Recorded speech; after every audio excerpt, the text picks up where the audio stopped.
بسم اللہ الرحمن الرحیم۔ السلام علیکم بہن بھائیو، بیٹر بیٹیو، ویلکم ٹو مائی چینل۔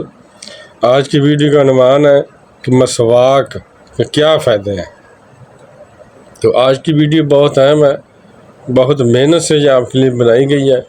اس لیے آپ کو چاہیے کہ اگر آپ میرے چینل پر نئے ہیں، میرے چینل کو سبسکرائب کر دیں اور بیل کو دبا کر آل پر کلک کر دیں تاکہ میری آنے والی اچھی سے اچھی ویڈیوز آپ کو ملتی رہیں۔ تو چلو دیکھتے ہیں اس ویڈیو میں کہ مسواک کے کیا فائدے ہیں۔ جیسا کہ ہم روح کی انلائٹمنٹ یعنی کہ روح کی روشنی کا سامان کر رہے ہیں، ہمارا مقصد اپنی روح کو انلائٹ کرنا ہے، یعنی کہ روشن کرنا ہے۔ ہم چاہتے ہیں کہ ہماری روح روشن ہو جائے اور ہماری روح اپنی روشنی کی رفتار سے، اپنی روشنی کی پرواز سے اللہ کی قربتوں کا سفر طے کریں۔ اگر آپ کسی شخص کو روح کی انلائٹمنٹ یا روح کی روشنی یا روح کی لطافت کو بڑھانے کا دعوے دار پاتے ہیں اور وہ شخص مسواک نہیں کرتا تو سمجھ جائیں کہ اس شخص کو روح کی انلائٹمنٹ سے کوئی واقفیت نہیں ہے، یہ روح کی انلائٹمنٹ کے پروسیس کو جانتا ہی نہیں۔ وجود آدم علیہ السلام کے اندر اللہ تعالیٰ نے دو چیزیں ایسی رکھی ہیں جو روح کی انلائٹمنٹ کو بڑھانے اور گھٹانے میں بہت اہم کردار ادا کرتی ہیں۔ نمبر 1 انسانی آنکھ، نمبر 2 انسانی منہ۔ اگر آپ آنکھ سے کوئی اچھا منظر دیکھتے ہیں تو وہ روح کی انلائٹمنٹ، روح کی لطافت کو بڑھاتا ہے۔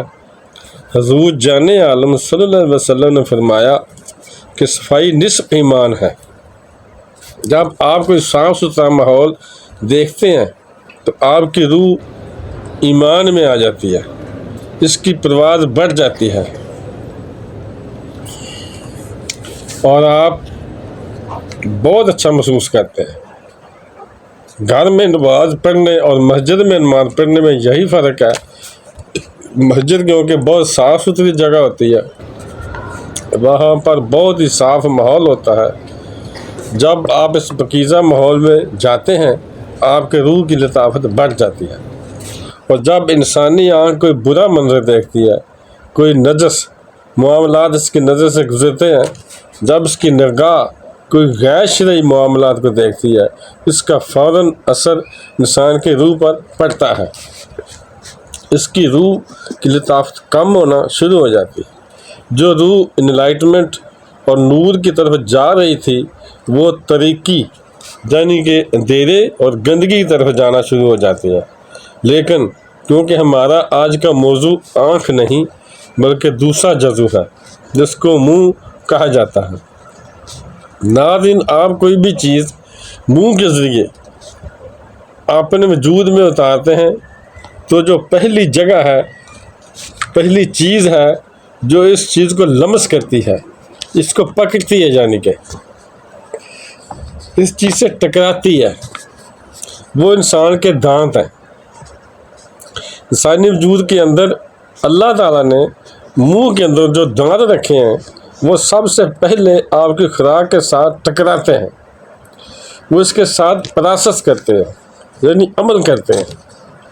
انسانی وجود کے اندر دانتوں کے ساتھ جو انٹرلنک ریشے ہیں یہ سارے کے سارے انسانی دماغ کے ساتھ جا کر تعلق بناتے ہیں، یعنی کہ آپ کے دانت آپ کے دماغ کے ساتھ، آپ کی سوچوں کے ساتھ ایک گہرا تعلق رکھتے ہیں۔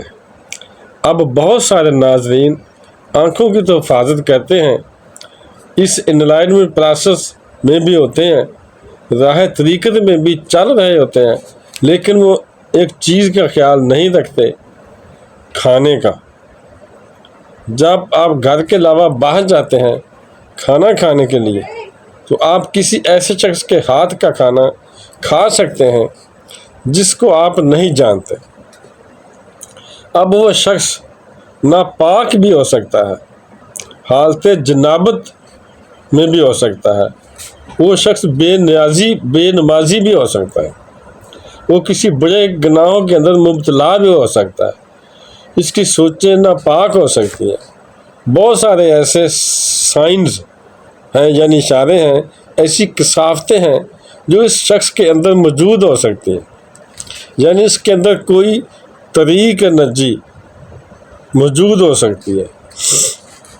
اب جو طریق نجی کا حامل شخص ہے، وہ کسی بھی چیز کو جب ہاتھ لگاتا ہے، اس کی طریق نجی اس چیز کے اندر منتقل ہو جاتی ہے۔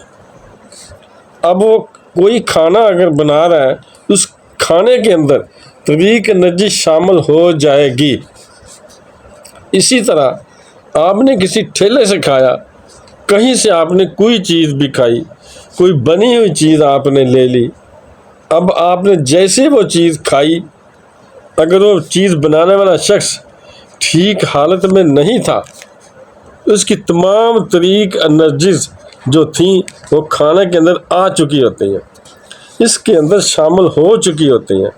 جیسے ہی آپ اس کھانے والی چیز کو اپنے منہ کے اندر رکھتے ہیں، تو آپ کے دانت جیسے ہی اس چیز سے ٹکراتے ہیں، تو نیگیٹو انرجی جو اثر کرتی ہے وہ آپ کے دانتوں پر فوراً اثر کرتی ہے۔ دانت اس نیگیٹو انرجی کو حاصل کر لیتے ہیں، کیونکہ یہ ایک پروسیس ہے، اسے جذب کر لیتے ہیں۔ پھر ٹائم پیریڈ کے بعد جو نیگیٹو انرجی ہے وہ سوچوں تک پہنچ جاتی ہے۔ آپ اس چیز کا خود موازنہ کر لیں کہ آپ گھر کے کھانے کھاتے رہیں، گھر کے اندر پاکیزہ ماحول کے اندر صاف ستھرے کھانے کھائیں، آپ کی نماز کی طرف رغبت ہوگی، یعنی دل کرے گا نماز پڑھنے کو، نیکی کی طرف رغبت ہوگی، اچھے کام نیک کام کرنے کو دل کرے گا، معاملات بہت احسن جا رہے ہوں گے۔ اب پھر کسی شبہ والی چیز پر، اس کے الٹ اگر آپ کسی شبہ والی جگہ پر جا کر کھانا کھا کر چیک کر لیں، شبہ والی چیز مطلب وہ پتہ جگہ چیز پاک ہے یا صاف نہیں ہے، پھر آپ دیکھیں گے کہ آپ کی رغبت نے آپ کو غفلت میں ڈال دیا، کیونکہ آپ نے نیگیٹو انرجی کر لی ہے، حاصل کر لی ہے۔ بھائی یہ نجیز کا معاملہ ہے، اگر آپ نجیز کو نہیں سمجھتے تو پھر آپ انلائٹمنٹ پروسیس اور آپ طریقے سے بہت دور ہیں۔ انلائٹمنٹ کو سمجھنا بہت ضروری ہے۔ حضور جان صلی اللہ علیہ وسلم سے بھلا کون زیادہ جانتا ہے انلائٹمنٹ کو؟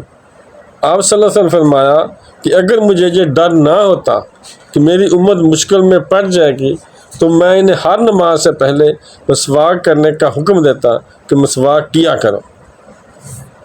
یہاں پر کچھ لوگ کہیں گے کہ باہر سے کھانا کھائیں گے تو پھر ہم دانتوں کو صاف کر لیں گے ٹوتھ پیسٹ سے تو نیگیٹو انرجی ختم ہو جائے گی۔ یہ نیگیٹو انرجی حضور صلی اللہ علیہ وسلم کی پیروی سے ختم ہوگی۔ اگر آپ نے کوئی ایسا عمل کر لیا کہ آپ نے باہر جا کر کھانا کھایا، کسی ایسے پروسیس کے اندر آ گئے، اب آپ نے کیا کرنا ہے؟ اب آپ نے مسواک کرنا ہے۔ مسواک سے کیا ہوتا ہے؟ کیونکہ مسواک لکڑی کا ہوتا ہے، اور اللہ تعالیٰ نے لکڑی کے اندر جو خصوصیت رکھی ہوئی ہے، اللہ تعالیٰ نے اس کے اندر جو خاص قسم کا ایک معاملہ رکھا ہے کہ جیسے آپ مسواک کرتے ہیں تو وہ لکڑی آپ کے دانتوں کے اندر موجود جو نیگیٹو انرجی اس نے حاصل کی ہوئی ہوتی ہے اس کو جذب کر لیتی ہے۔ آپ کے منہ کے اندر جتنی بھی نیگیٹو انرجی آپ نے اس کھانے کے ذریعے سے حاصل کی، اس ساری کی ساری نیگیٹو انرجی کو وہ مسواک جذب کر لے گی، پھر آپ اس برائی سے، اس طریق انرجی سے آپ آزاد ہو جائیں گے۔ قربان جاؤں حضور جان صلی اللہ علیہ وسلم کے فرمانوں پر، آپ کی سیرت پر، آپ نے آج 1450 سال پہلے ہمیں یہ عمل بتا دیا، مسواک کرنے والا۔ دیکھیں نا، مسواک کے سوا کچھ اور بھی استعمال کر سکتے تھے دانتوں کی صفائی کے لیے، لیکن مسواک ہی کیوں، لکڑی ہی کیوں؟ کیونکہ حضور جان صلی اللہ علیہ وسلم سے اللہ سے تعلیم لیتے تھے، اور اللہ وہ ہے جس نے پوری کائنات کو پیدا کیا، اور اللہ ہی جانتا ہے کہ جو روح کے معاملات ہیں جو میں نے اپنے بندے میں روح ڈالی ہے، اس نے کیسے انلائٹ ہونا ہے، یعنی کیسے اس نے روشن ہونا ہے، کیسے اس میں اضافہ ہونا ہے۔ اسی لیے اللہ تعالیٰ نے قرآن کریم میں ارشاد فرمایا کہ بھائی بے شک تمہارے لیے رسول اللہ صلی اللہ علیہ وسلم بہترین نمونہ ہے۔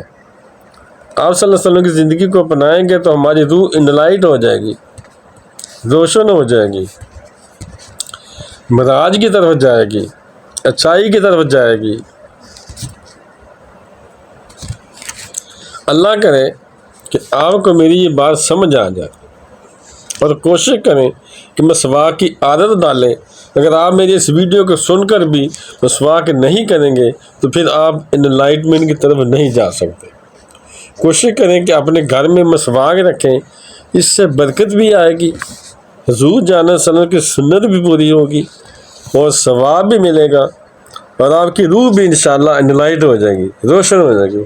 اللہ تعالیٰ ہمیں اس پر عمل پیرا ہونے کی توفیق عطا فرمائے، آمین ثم آمین وما علینا الا البلاغ المبین۔ اور صدقہ جاریہ سمجھ کر اس ویڈیو کو آگے شیئر کر دیں۔ تو بہن بھائیو، بیٹے بیٹو، اگر آپ کو میری یہ ویڈیو اچھی لگی ہے اور ابھی تک اگر آپ نے میرے چینل کو سبسکرائب نہیں کیا تو لازمی کر لیں اور بیل کو دبا کر آل پر کلک کر دیں تاکہ میرے آنے والی اچھی سے اچھی ویڈیوز آپ کو ملتی رہیں۔ چلو ملتے ہیں نیکسٹ ویڈیو میں۔ السلام علیکم، خدا حافظ۔